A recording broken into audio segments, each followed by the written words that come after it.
going to continue on to something else that I think is a bit disappointing, and that's Ratched on Netflix from Ryan Murphy. Hits keep Um, coming today, my guy. I know this. We started talking about the Emmys, which I thought was actually pretty good, and the rest of this pod, well, I don't know how high we are on all this stuff, so we'll see. But Ryan Murphy, I mean, we just talked about him with Hollywood, which Jim Parsons was nominated for an Emmy for, which is really funny because that performance was something. Mm-hmm. But shout out Jeremy Pope getting nominated though. Yes, for sure. That was a well-deserved nomination. But we've been talking about Ryan Murphy a lot. He signed that deal with Netflix, and he has been pumping out the content. I think so. That's my question to you. We are getting quantity from Ryan Murphy, no doubt about that, with that Netflix deal. Is that enough for Netflix? Because every show he puts out, every season, Politician Season 2 came out this year as well, every show seems to be number one on Netflix for at least that weekend, usually more. And I don't know what the fuck that means, honestly. Exactly. But people seem to watch his shit. Is that enough for Netflix? The only thing, we can't answer that though, because only people that know the answer to that is Netflix. They don't tell us this shit. So I wonder is if shows that get mixed reception consistently but get eyeballs, is that enough? Or do they just get eyeballs because they're on Netflix and that's it? The Netflix effect is real with Schitt's Creek and Cobra Kai. Shows that aren't from Netflix but then go to Netflix become hits because they're on Netflix. Does that benefit Netflix? Yeah, shows that were good, but just on channels that people weren't able to watch them is kind of what you just named. Like who had YouTube TV or had a subscription to YouTube where they could watch Cobra Kai. Then it gets on Netflix, which everybody has. It's like, oh, this show rules. We heard Cobra Kai was good 2 years ago. Yes. I would lean more towards your second hypothesis, which is Netflix needs this deal to be good for them because they kind of keep doing what all these other channels are doing. They're hiring creators, and to give Ryan Murphy all this money and then have everything he puts out, not make the top 10 would look really bad for them, I'd say. Right. And also probably really bad for them in terms of getting more creators down the line, because if they're actually like, nah, this show is buns, dude, we're not gonna put this on our top 10, then other creators are going to feel a little bit less likely to probably. They want their shit to be watched. Exactly. So I think this is the case, especially for Ratched. I think The Politician and even Hollywood probably is more deserved to be in that top 10. Politician, I think there's moments that are good. I didn't see much redeemable stuff with this. Yeah, this is clearly the bottom of the barrel. Yeah, I've only watched, I actually got through 3 episodes, and I think you only got through 1 or 2. But it was a tough watch and not super engaging. I think what I found different about Ratched than most of the other shows, Ratched, similar to Hollywood, is a period piece, takes place back in the 40s. Yeah, post-war. Yeah, late 40s, like early Hollywood. 50s.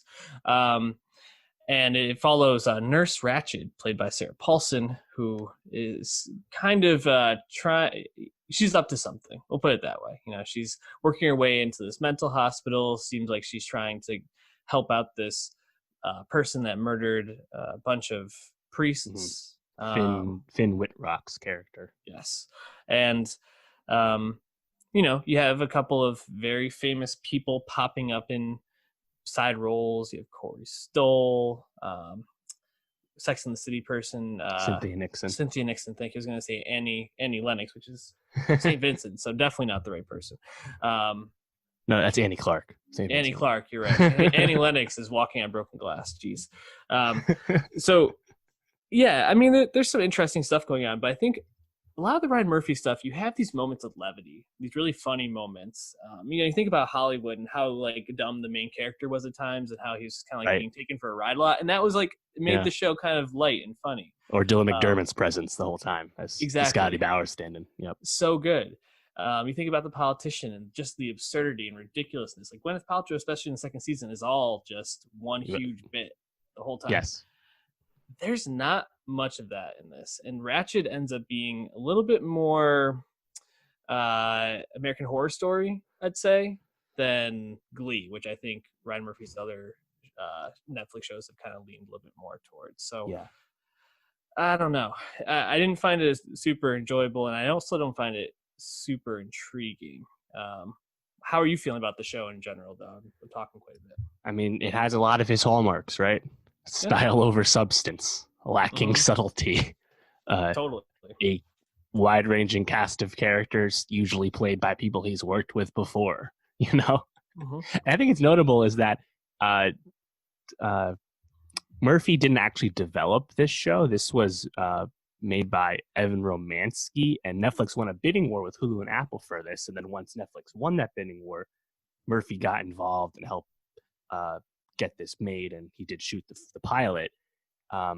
He also helped secure the rights to this because this is a prequel to One Flew Over the Cuckoo's Nest, and of course, Nurse Ratched is the villain of that movie and novel and play, and that kind of speaks to the whole necessity of this whole show.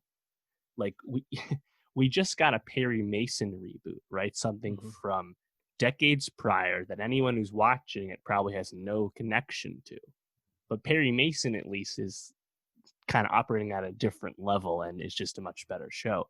Ratched is trying to give an origin story to a famous villain, literally, like she's in like the top 5 on that classic AFI villains list, like a classic movie villain that won Best Actress, right?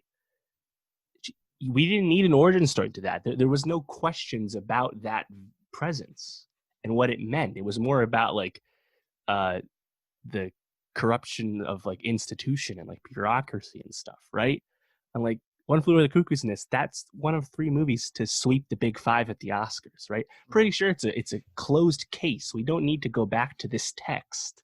And yet the desire for IP got an origin story for Nurse Ratched made. Like, it's just so weird. And then yet you watch the show and it gives you no reason to be okay with something like this. Right. Like, I think of it has been referenced a lot around the talk about Ratched is the show Bates Motel, which is a prequel to Psycho, and people actually liked how that show ended, and that helped, at least justify its existence, as we often say. But this show Ratched, which by the way is getting a season 2, it was ordered for 2 seasons. It doesn't like rise above anything, right? It just kind of gives you all those cliches you associate with Ryan Murphy, but isn't doing anything cool or exciting enough to, I feel like, justify the time investment. Yeah. Are you sure One Flew Over the Cuckoo's Nest is good? Are we sure about that? I don't know. Ryan Murphy at this point, I mean, like you said, this isn't maybe one of his original concepts, but I'm pretty much selling all my stock in him. I think, for the nip tucks or the glees or it's, you don't get, I think, as much bang for your buck with him as you want. And I'm probably not going to finish this, to be completely honest. I got 3 episodes in. I think I'm out.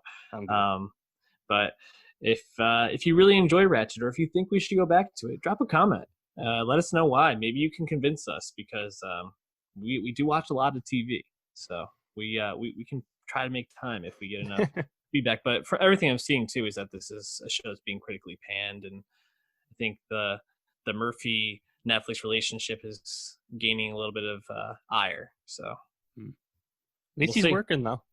Hey, I give him that. He's getting those checks, cranking out shows. Absolutely. Have we seen a Shonda Rhimes show for Netflix yet? No. Have we seen a Benioff and Weiss show? No. At least he's working. Yeah, that's true.